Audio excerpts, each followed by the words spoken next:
Welcome to episode 1 with Alex and Julie about how to recruit the best agents for your brokerage.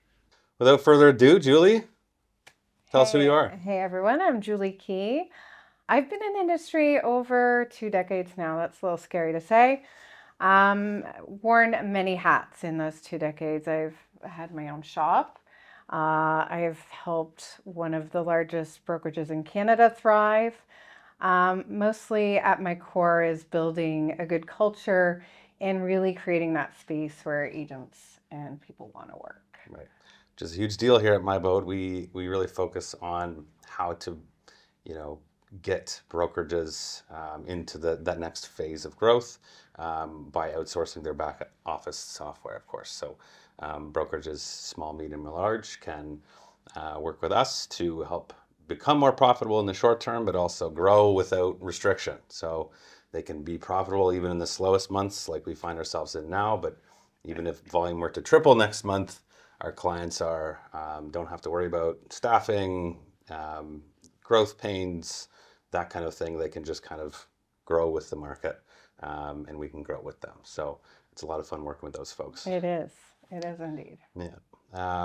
I'm Alex Mohr. I have been in the proptech industry for about 10 years now. So I've kind of always straddled the line. I have a bit of a unique background, we'll say. Straddled the line between the real estate and the transaction. I've been an agent as well for about 8 years. But I've also built high growth tech startups with hundreds of millions in funding to essentially go to market and build teams around going to market as well. Also have some mortgage experience as well with some of my own endeavors pre myAbode. So it's a pleasure to chat, or I guess chat with Julie here today, and we're going to talk a little bit about how to grow. I also led agent recruitment and strategic growth at Properly. We raised 55 million bucks to help disrupt or change the way consumers bought and sold real estate. So coming from that angle, I've led a team there that helped, of course, get a lot of more market share in a very short period of time, and had some very successful, small number of very successful agents, which are now off doing amazing things in the industry as well. So that's kind of the lens that I'm coming to this from. And Julie, of course, has been around forever and a day, and is really making sure in a good way, is making sure that we provide the best service we can to our clients. Absolutely. It's been interesting, really, to watch all the different types of models come out of the industry and grow. And, we've seen it all. I've definitely seen a lot from the incubation period all the way through to what they are today. But, we can't forget about those brokerages that are kind of that middle range size. They have 100 or less agents under their brokerage. They're doing good business. They're doing really good business. They're giving high support levels, and we love working with that group. 100%. I like to say that we level the playing field with small and medium-sized brokerages, because it's difficult to stay profitable when you're at a small shop. If you have 20 agents, 40 agents, 50 agents, 60 agents, you as broker of record or owner are still in the weeds with a lot. By no means is it a passive business at that point. You're very active. A lot of the time, these broker owners are still selling.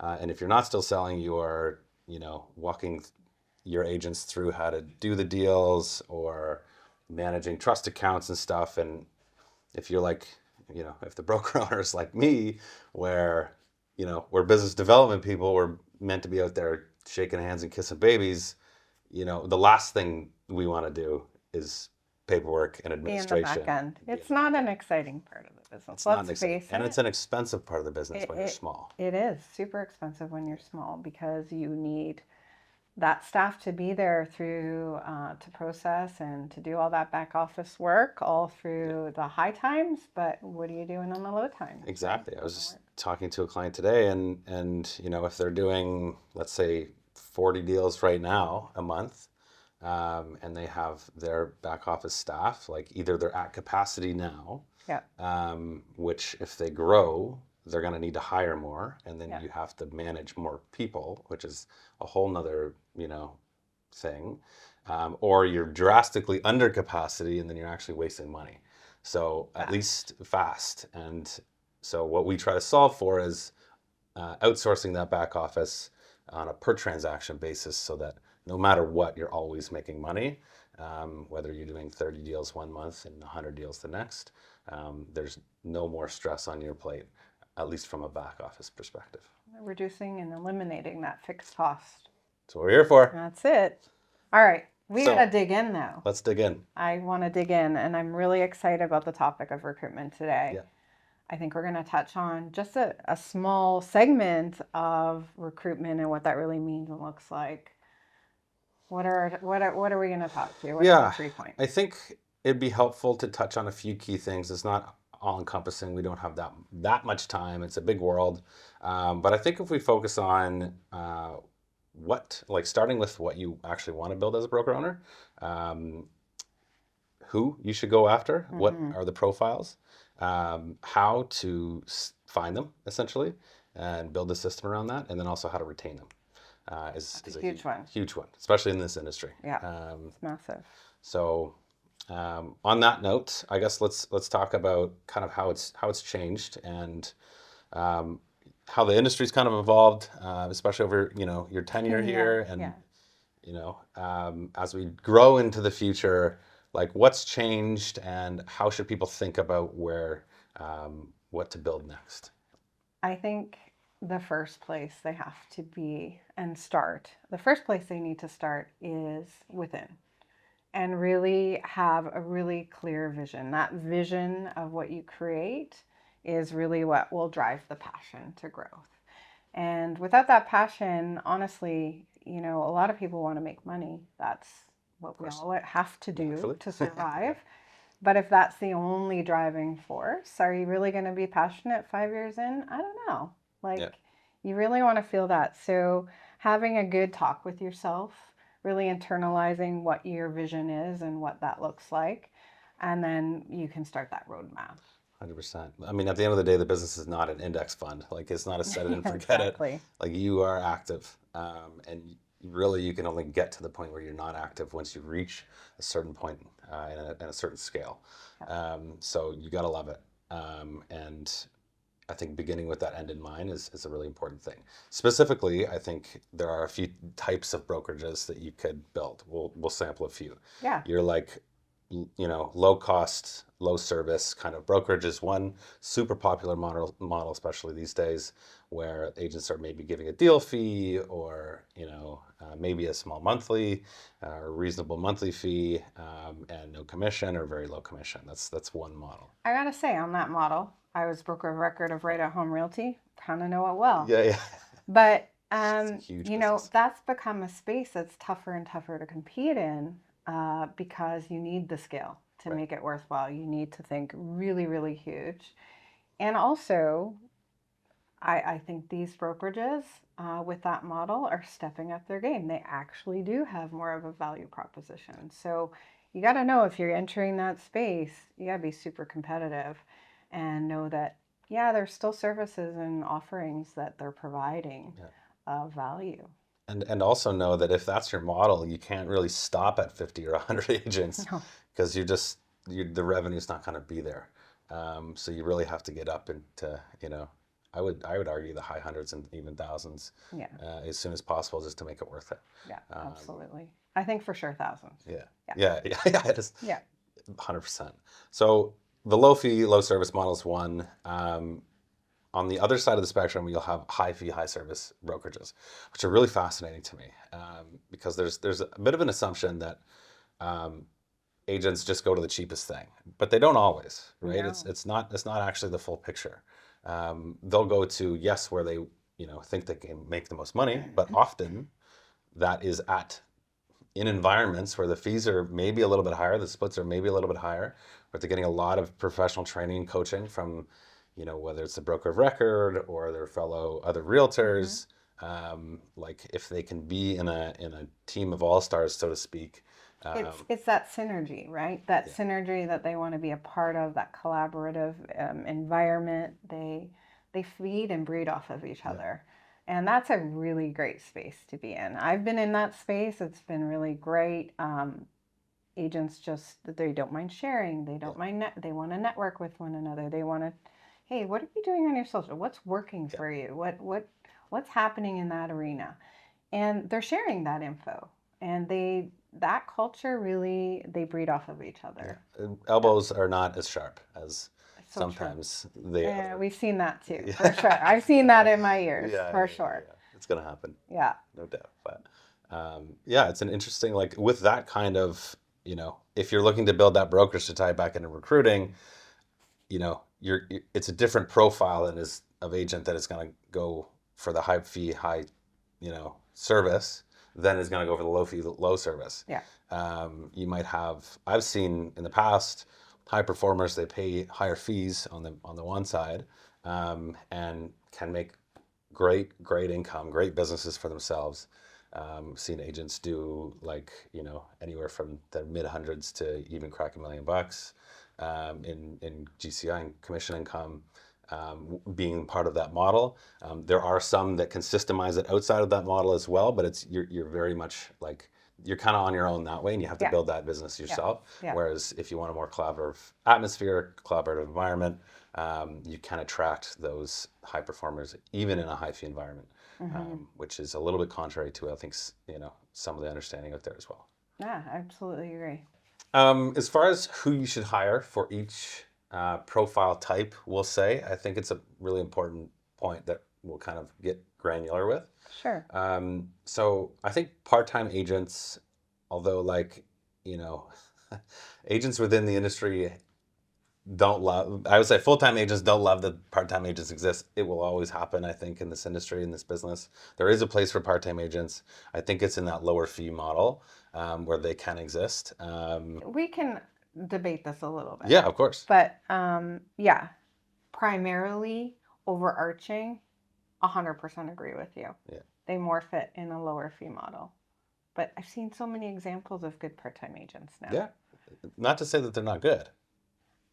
And not affecting necessarily the reputation of the brokerage in a bad way. Right. I think that's the key thing. Yeah. It's like if you have a really good, but you should have that right lens on when you're looking at that. Yeah. It shouldn't just be about the dollars they're bringing in. 1,000%. We used to, when I led recruitment at Properly, we had a rejection rate of like 93%. That's massive. That's like almost unheard of in our industry. It is, and I think a big reason for that is because we were investing literally millions of dollars in leads, and we needed those leads to convert. So the folks that we did bring aboard were amazing, and did really great things in the industry and are wonderful people. But the criteria that we had was not just simply related to deal volume. How I would look at it would be like, okay, you have to know what you're doing effectively, and then there's two buckets of those full-time agents. One was like aspiring, and one was more of like an established agent. I'm good. I'm comfortable where I'm at. Yeah, like the established agent, maybe they're like doing 10 to 20 deals, let's say, but they want to get to 40 or 50 deals a year, like resale deals, not leases. That's one profile type, and you also had to have really great polish, right? You needed to be, we loved them to be, humble people, actually, like just like relatable, personable humans. And if we paired those rock stars up with an aspiring agent and put them on a team, because now you're like, from a cultural perspective, you have a lot of shared learnings, and from a profitability standpoint, you're taking, if you have somebody that's doing even 15 deals a year and somebody's doing 5 deals a year, you start with 20 deals a year. But if you can get that aspiring agent up to the 15 deal mark, then you're improving, like you're making each agent acquisition or hire even more profitable. Agreed. Now, part-timers, I don't want to let that go aside too much. I've had part-timers that have been super, super high performers, because they're regular day 9 to 5 maybe, or they have a more flexible work schedule with a job. sometimes they've been really, really good because their workplace has been a network source for Right. them. I've heard of Definitely. firefighters and police officers Yep. being Making high great agents. Yep. producers, making great money. Yep. So you don't want to say no necessarily to all, but I do like that threshold. It sounds like properly was a really high It threshold. was super. Yeah. And I totally get it. It's similar to property.ca. Right. They have a pretty high threshold. They're, handing out leads. Those leads are expensive. Very expensive. As we've been a part of myAbode, I've really learned about marketplaces and how expensive it is to actually run a solid Yeah. marketplace. Yeah. It's crazy. I had difficult. no clue how much was involved in that. That's new to me. I think aspiring agents is where I always loved to work in that space. I loved working with agents that are, they get it. They get the compliance. They get all the basics of real estate. They're smart. They're sharp. They're ready to work. They are just ready to learn from others around them, and they're sponges. Yeah. I was once a high producing agent. I'm not going to brag too much, but I was a high producing Tell us how it is, agent. Julie. But it was also very difficult because, there's, clients coming in the door and you just don't have the time to really deal with them the way you want to. So I definitely utilized the aspiring agents and worked with them and taught them some of my tips and tricks. And they learned from me, and they're all still high achieving agents today. Yeah, so it's it like works. they come in with a lot of energy and not necessarily having the systems or all of the know-how. And then if you could teach them that and they maintain that high energy, they're going to be off to the races. What would you say, in your experience, was their production level typically at aspiring? Were we talking, and we're talking different markets, right? Like it could be different across Canada. It could be different based on the year. But let's talk about I think you were there in 2021. Like huge, crazy market. So would you say that's an agent that's maybe doing 5, 6 deals, 5, 7 deals a year? And we call that I'll say aspiring? like 5 to 10, but I'll also say that they're the other, like if you've been in the industry 20 years as a full-time agent, you're still only doing 5 to 10, not aspiring. Yeah. No. Because like you're probably coasting, like you're good. You're either good with You're probably just good with what you're exactly doing, right? Like you don't need to sacrifice everything in all your weekends to like get to that 20 deal mark. But I looked at it like who was aspiring would be if they were open to learn, they had good polish, they were open to learn is a huge one actually. It is. Yes, in that 5 to 10 deal mark. Ninja training. They have coachable, not coachable, and then they match that up with productive and non-productive. So makes a lot of sense. An agent that is not coachable and highly productive, you might not want them around. Right. Yeah. Or you might want them around and they're just doing their thing. Yeah, just don't interfere at all. Leave them alone, let them do their thing. As long as they kind of align with your culture and your values, then why not? The non-coachable, non-production agents, it's finding it's really doing your research on each agent too and figuring that out. And treating the interview process, which we'll touch on in processes here, but like when agents expect to be sold to by brokerages, so flipping, because like brokerages need agents, it is the profit center for the company, so 100%. That makes sense. But flipping that into interviewing, like an actual interview, like at least a mutual interview about like if you're interviewing me to join. If I were interviewing you to join my brokerage, I'm asking you up front before you're there for a resume. Believe it or not. And it's not done in our industry, but I did it and I wanted to know their background. Yeah. I've interviewed a lot of engineers and police officers, and they bring something different. But then it just opens that conversation, that interview process to, this isn't them just pitching to me and me choosing the brokerage. It opens their mind up. They might not choose me. That's interesting. And I don't know that I actually know for sure most brokerages don't do it that way. And you can find out interesting, just build a connection. like we had agents that, one agent that comes to mind worked at Twitter, and then, interviewed with us, and it was a mutual few interviews, and he was an all-star. He's a great guy. I don't know if we just got along because I also have like a tech background Yeah. and also sell real estate, but like, for us, that was an easy, thing to bridge, Right. and it's something that we had in common, which was lots of fun, and we got a great relationship even now. So, totally, I think it's just taking the time to like identify in summary, if you want the part timers, that if there is a place for that, there is a way to monetize part timers as well. If you want rock stars only, there has to be a place where other rock stars are. Your first one is a big one, and by finding those rock stars is how you get more of them. Oh, so and so went to this brokerage. Okay, interesting. Maybe I should check it out. When they're all in an environment, even though it's a competitive place, they can be, still pretty friendly and still want to be part of a winning team. Sure, At absolutely. the end of the day, that's when it, like, insert every team analogy you can think about, like sports team analogy. Yeah, It's the yeah. same thing. Like, you want to be part of an all-star team. Absolutely. I get that. I feel that I've seen it all come to fruition over the years, Yeah. and have definitely seen those shops. Not actually, luckily, not been a part of those shops where, like, it's sharp elbows, right? Yeah. Like, Yeah. it's nobody wants to share. Hey, did you give that lead to this agent? Why'd you do that? And it's a nasty, icky environment.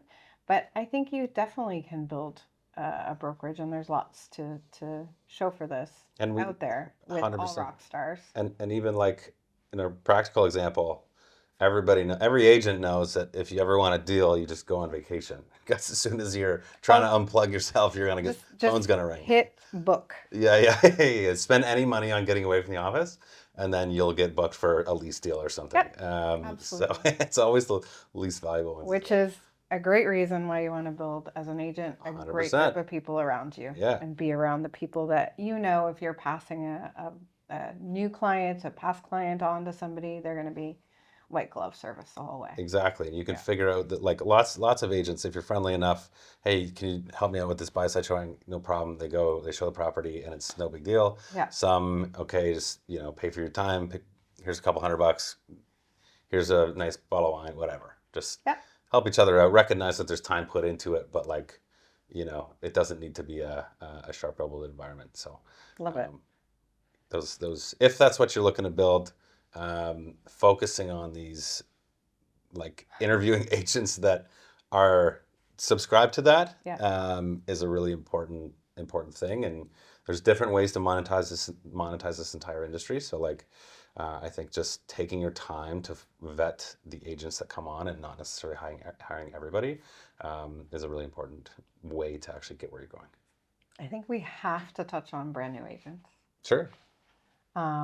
Heavy lift sometimes. Yeah. I'll tell you a bit of my experience with my former partner in a different life. And we opened a brokerage. He actually opened it. One agent. I joined. He's like, you got to come help me build this brokerage. I joined, brand new agent myself. And we ended up recruiting all brand new agents and built the brokerage based on our values and the way we wanted to see the brokerage grow. Yeah. Very unique story. I don't know how often that happens. Right. There was literally one existing real estate agent with his license, and everybody else we brought on. Sounds like a lot of work. It was a lot of work, but what a machine we built. Very It's cool. still doing really well today. It Interesting. was a lot of fun. That's where I thrived, is like teaching, coaching, training, shadow me. Here's how you do multiple offer situations. Here's the uniqueness of multiple offer situations and all of the nuances that, and that kind of information you need to share with brand new agents, but also the aspiring agents and a lot of agents that aren't exposed to that. If you were starting in the industry Today, brand new agent, brand spanking new, where would you start? How would you, let's say you were going in full time. What kind of brokerage would you look for? What kind of team would you look for? So I might be a little, I might like look for an opportunity as a brand new agent. I for sure would want to be part of a good culture. I'd interview and look around. And would want the right kind of energy. I want a collaborative environment. Absolutely. But I'd also want a couple people in that company that might be looking to retire. I think it's Oh, like interesting. that. I think that's Smart. like the smartest way to go That's very about it. smart. And I want to work with that person. I'll take a pretty poor split on anything they want to share with me if they're going to help me mentor and grow.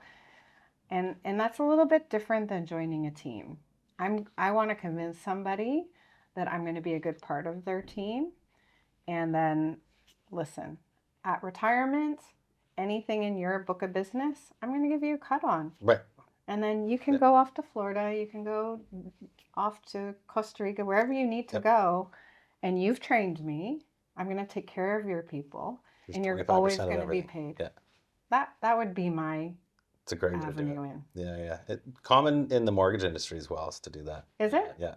It's Oh, I didn't know that. yeah, for that reason, right? Like people can effectively sell their books, and sail into the sunset, Yeah. and the person who's coming up just gives them 25% or whatever you agree on, and they just receive mailbox money when they're away. And It's the best kind of it's the money, best kind of money. Yeah. So I guess in short, uh, a lot of folks think that agents are purely mercenaries and just after it for the lowest split, which often, a lot of it does come down to finances, but at the end of the day, culture is a huge part of it, and you can make or lose a brokerage over the culture that you have. Mm-hmm. And I think when you're building and recruiting, think of the agents not just as a profit center of whatever it is, $10,000 a year or more or less. Think of them as an addition or subtraction to the culture that you're trying to build. That's a really good point, Alex. Like, you need those agents to be proud. Brand pride is important. You know, they need to wear that and experience that and go out into market with it, essentially. Yeah. And if you can't build that brand pride, then I think you're probably missing the mark. Yeah, And I think that's going to affect how you can retain these people for if you sure. don't have that. If your agents aren't a champion of your brand, your retention will probably fall. Mm-hmm. And if they are a champion of your brand, then you're going to have a fun place to work, and your agents will, even if they don't do a lot of business, we'll probably have fun together. So That's true. It's always you got good to to do have that. fun. It's gonna, you got to have good restaurant nights too. We'll call them restaurant nights. I don't think that's what you meant, though. Yeah. I think that, for sure, brokers need to know that retention is probably your best way to recruit. Yeah. If you build that retention and that thick culture that's just like, they're just like glue, they're going to want other good agents to be a part of this kind of mission, Right. of where you want to go and what you want to do. Yeah, and you can like economically incentivize. Of course, we see rev share brokerages come up a lot, like your EXPs and your Reels. Reels and other like there's a few others popping up as well. And that is helpful. There's a running joke in the industry about being recruited by an EXP agent that you do a deal with, which is going to happen. But if you can create a place where the agent is recruiting an agent that they've done on the other side of the deal, not just because they're going to get $100 a month or whatever it is, but because they actually want to work with them. Yeah. That's going to be a very, very fun environment. It's going to be great. Yeah. I've been a part of it, and it really is a good place to be. Yeah. Okay, so lastly, systems are a huge part of recruitment as well. Systems are the process in which you find those agents. Those systems can vary, and the methods in which you get in front of agents can vary. Mm-hmm. We all love referrals, but they're not necessarily quantifiable all the time. So building systems in actually filling your pipeline for recruitment is pretty good way to do it, at least a predictable way to get the right people in front of you so that you can then pick and choose who you want to join. And let's face it, referrals aren't coming at you every day, but you should be focusing on recruitment in every day as a part of your day if you're in a growth mode or want to be in that growth mode. Right. And I would even work backwards. I would say, let's say you want to hire or recruit another 20 agents in that calendar year.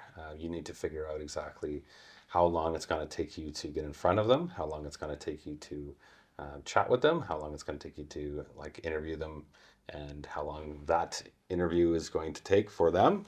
So at each stage of the funnel will have a certain period of length. And then, of course, once they're signed up, you need to onboard them. And there's going to be an onboarding process that's going to take a little bit of time after they, of course, provide their resignation letter to their previous brokerage. And then there's a time in which they're, going to be productive or not to you. So you're going to have your pipeline length, call it 3 months. Yep. You're going to have a transition period of about a month or two. Mm-hmm. And then you're also going to have your onboarding, that's in there. And of course, the time that they're actually productive and putting money in your pocket as a brokerage might be another 3 months. It's a really long set of time. That onboarding piece and having that just tick away perfectly is super important. It needs to have your personal touch on it. Yep. You need to really orient them and have them feel like they're part of the group. Being the new guy is sometimes tough, right? So you want to make sure they feel like part of the team. And then you want to ensure that you collect all the information you need, all that boring stuff and all that tedious stuff, but collecting it in a really efficient way is great. So you're not spending a lot of time on that, but you still need it. And that's also going to help, collect, retain, store it securely. All of that's super important. It sounds boring, but and to most brokers of record and most owners, it's going to be boring. But for that reason, it's underappreciated because you still need all this stuff. Like you still need to be able to store it in the right place. You still need to be able to organize it effectively. Refer back to it if you need to. Collect police checks or whatever you're doing and whatever part of your onboarding process, you still need to be able to systemize once they've said, yes, I will join to, it's not just you got into a yes and all of a sudden next day you're making a bunch of money off of this agent. Yeah. It takes some time to actually get them onboarded. And like just timing wise, if you're looking to have a new agent productive for the spring, you have to basically start chatting to them in the fall. Yeah. In the previous fall. So that, maybe they'll take some time to consider things over the winter break when they're with their family or whatever it is. And onboard, maybe in the low, end of the low season, January, Feb, and then they're on board and productive for you in the spring season when folks are nice and busy again. So great time. Yeah, which it's a also a competitive time. Yeah. Agency mills get bombarded at that time of yeah. year. Yeah. Conference season in January is always, or November, I guess. November, yeah. Time to fill the pipeline. But if you know you need to talk to 100 agents to close 10 of them, then if you talk to these folks at conferences, if you're reaching out cold, if you're getting referrals from your existing agents, put them all into a CRM, actually track how many you're talking to, and you will get predictability in your outcomes. You'll know how many agents that you'll need to onboard, which is a super important thing if you're trying to hit goals. Because if you know you need 50 agents to hit your certain revenue target and you're at 20, you've got some work to do. And in order to hit those lofty goals, you got to be able to plan and ideally spend the time to focus on it. That's the thing. Like it sounds like a lot. You've covered a lot. You've covered a lot of things that they got to do. But if you do break it down and have the systems in place to be able to help you organize what you're doing, it's really only a section of time a day. Yeah. You don't have to spend your entire day on recruitment. That's not really gonna work. and even especially because a lot of realtors and broker owners in the industry are that wear a lot of hats. You're a generalist by definition. I was that a long time. Absolutely. Being a generalist is tough. You're tired. Yeah. You're exhausted. So, how do you get up that kind of energy to go out to events? I tell you how. You have the plan, you have the strategy, you just follow it. But before you know it, you're at the event, you're enjoying things, you're engaging, you're finding like people, Yeah. and you're attracting them. Yeah. So it's just getting over that hump, and getting out of the comfort zone of maybe, reviewing documents and Yeah. sitting behind the desk and going over marketing plans and all of that stuff that just gets bombarding. Yeah. And you're probably still selling, Yeah. which, most of our broker owners that we talk to are still selling something. Right. And Um, imagine having 4 deals on the go. One's, might appraise, might not. One you're fulfilling on, one you're still, shopping for, and then you've got this other agent that's joining, and you've also got to do trade record sheets, and all of these different hats can make for a stressful experience. And I think it's one of those things that pays you dividends to specialize. If you can have a staff that does this, or like shameful plug, like outsource. or outsource a lot of the more annoying, like non-revenue generating activities off of your plate and off out of your brain, so that you can focus on the things that actually make you money, like recruitment. Can be a game changer for a lot of folks, and that's what we've seen as well. Yeah, that's exactly what we've seen. So, Alex, this has been like a really good conversation. We've just scratched the surface of recruitment for brokers, what to look out for, what to do. I think we have more of these episodes, hopefully, that will dig in deeper into other avenues. But, I think we did okay. Yeah, it was lots of fun. I think, in summary, when you're looking to grow your brokerage and hit the goals that you want to achieve with your brokerage, keep in mind, starting with the end in mind. So, what do you actually want to grow? What kind of brokerage is this? And also how those agents might fit with that specific brokerage, not necessarily every brokerage, not necessarily every agent, but really define, even write it out.